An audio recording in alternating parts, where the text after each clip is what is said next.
Got the bike, seat's already off, wiring's already disconnected. See if I can drag it over into the middle of the garage.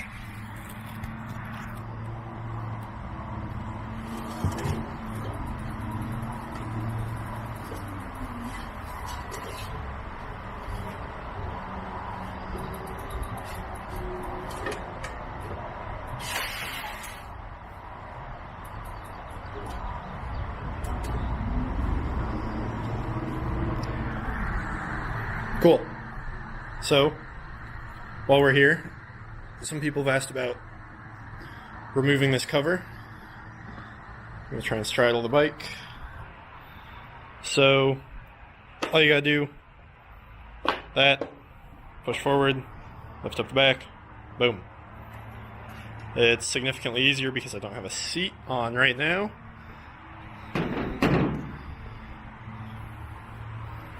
And then there's your battery. So I'm gonna shut mine off, unstrap it, try to do this all one-handed. Here's your main power connector.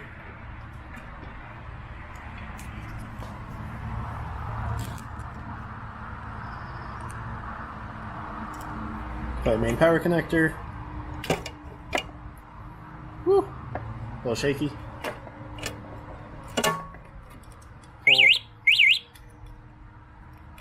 Pull the cables out of the way. Pick this back up. Grab it by the handle. Lean it backwards. And then pick it straight up. Battery's out. Empty case. Empty wiring. Now we're going to move on to maybe getting some turn signals hooked up. Alright, so here's what we're working with in the rear. Part of today is going to be making these brake lights work because they're drawing too much power from the regen / motor cutoff input to the motor controller. This wire nut was for testing purposes, not actual riding purposes. I'm not a hack, so don't judge me. We got a stock taillight. This one I don't use anymore. It's really just for holding this giant thing in place. We got LED flasher. I only got one. I should only need one. You're only ever going to be using one side of the signals at a time, so they should both be able to run through there and not be a problem. Relay, generic relay. Yeah, well, I'm assuming you know how to use a relay. So that's what I'm hopefully going to use to get around the issue with my current draw. Soldering station, we'll do some nice wires, heat shrink, spade connectors, vampire clips because I might have to tee off of something. Wire. Fancy weather pack connectors that I may or may not use. And here's our wiring diagram. So if you're going to do the same thing as me, if we can focus, right here is your signal expansion. It's going to run over to the cluster, which is where it's going to notify you that your signals are on. And it's also going to come out of there to the actual signals themselves and the flasher relay, or not relay, but flasher. And those all take power from this distribution block, which originates way over here at the corner from the DC-DC converter, which is taking in 72 volts and stepping it down to 12 volts so that we can use it for taillight, horn, turn signals, and headlight. So the issue I'm running into is this mysterious box labeled regen. It has 12 volts in, 12 volts out, 2 brake switches, 1 output for the brake light, and 1 output for regen braking, which, if I can scroll over a little, comes back into the controller right there on that brake switch input. That is what triggers the motor regen as well as the motor cutoff. So this mysterious rectangle, if you come down to this page of the diagram, leaves you with an even more mysterious unlabeled diagram, which I eventually figured out. I'll probably just have to post a link to this picture because I don't know if it's going to be readable, but let's see what we can do. So you've got 12 volts in on pin 3, which splits at the other side. There's a junction you can see, and it goes to the brake switches and to the mode controller. So that's 12 volt feeding both of those. From what I've been told, this 12 volt circuit only has about 5 amps, and that's why I'm overloading it and my regen is no longer working.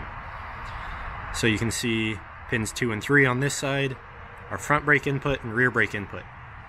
Pin 2 shoots straight across to the brake light on pin 2 on this side, and it's got a little diode there to prevent voltage feedback onto that lower circuit. That lower circuit, pin 1 on this side, is regen / motor cutoff controller input. The reason we have that diode there is so that the front brake doesn't feed voltage onto there and activate regen. Front brake is hydraulic only, that's its only job. Rear brake is the one that's going to cut your motor and activate regen. So rear brake input shoots straight across to pin 1 on this side, activates regen, also feeds through this diode, one-way diode, and activates the brake light. So that's what I need to work around, is making that all work together so that my brake lights work, my regen works, my motor cutoff works, and I can have some sweet new brake lights. So hopefully I have everything I need to make this work, and it's not a pain in the butt. Let's go back over to the bike. As you can see, I've already mounted, there it is, mounted lights in the front, turn signals, and fed them through the case. These two guys. So we're gonna hook that up, feed it down underneath. I'm gonna have to take the side panels off. If you've never taken these off, they're kind of a pain. It's hard to line these up. These screws right here, which you can't really see. There it is a little bit. They're hex, but I have no idea what size they are. They're pretty easy to strip.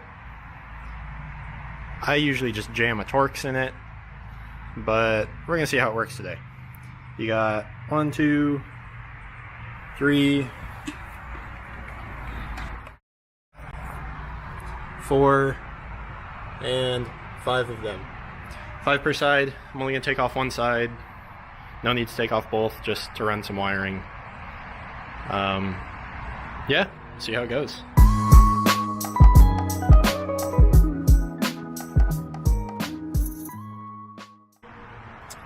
Okay, so like I said, these things are pretty darn easy to strip out the end. I've been using a 15 Torx. This one did not want to come out. So when I hammered a T20 into, and now it's out. You can see I missed it a little. It's kind of crooked, but I got it out. I don't know if I'm going to put this one back in or not. I might just leave it on this socket and then gently thread it in by hand, and hopefully I never have to take off the side panel again. But yeah, there he goes. So side panel's off. Add it to the parts. I got my parts holder, 65 Mustang. It's great for storing stuff on. Doesn't move around too much. Put a wheel chock under it. Stays where it's supposed to. So inside the belly of the beast, we've got this 6-pin connector that this little red pin just popped out of, I think. I hope. I don't know. I'm gonna have to get the multimeter and do some testing. Here's your controller. Right there. It's a Kelly controller. KL something 720S. If you ever want to find out, label's like right up there. DC-DC converter right next to it. This is the Bluetooth dongle for the controller app. I don't know what that is. I think it's a junction. Tucked under there is the alarm that everybody loves, and a bunch of wiring. So, let me look at my diagram, look at what I'm working with. Hopefully I can get something going. So, I sat here and stared at this all for a while, and then figured out what I'm going to do. So, I don't know how easy this is going to be to read. I'll probably have to post a link to this also. But this is basically all stock wiring, switches. Here's where I'm changing stuff up. So, brake light. Instead of shooting off and going straight into the light, I'm going to have it power the coil side of my relay. I'm going to have the power to the light shoot off the DC-DC because it can put out more amperage than what this needs to also be able to activate my regen. So, brake light is just going to act as a signal basically, power up my relay. That's going to close and draw power from the DC-DC to light up the actual light itself. It makes sense when I write it down. Who knows if it's actually going to work? We will find out though. Turn signals. I don't remember who, but somebody on Facebook. The Facebook group was the first one to actually put that all together and figure out how to wire it.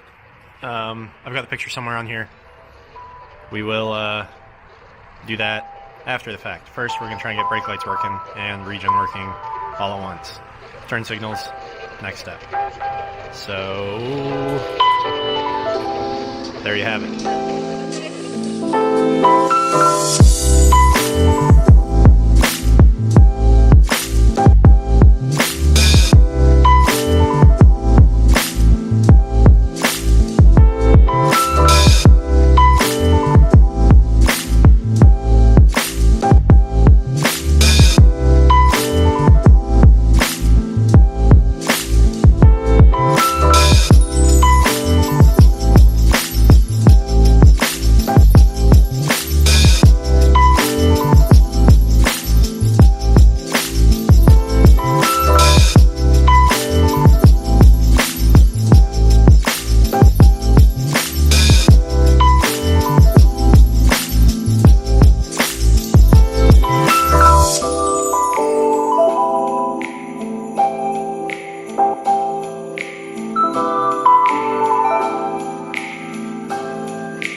Okay, so I skipped some stuff that wasn't really that important,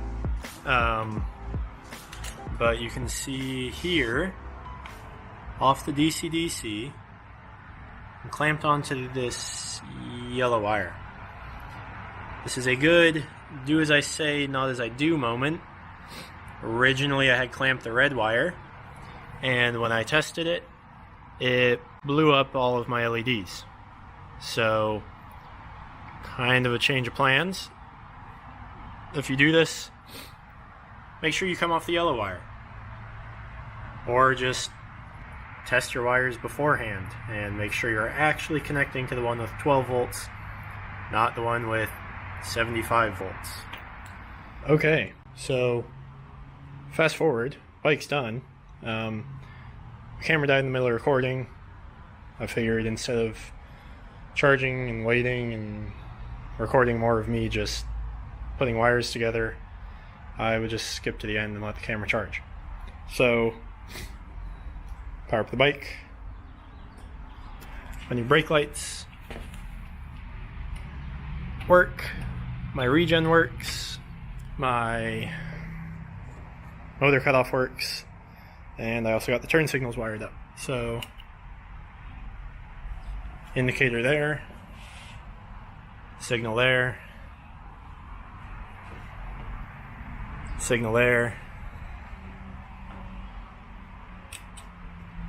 Other side.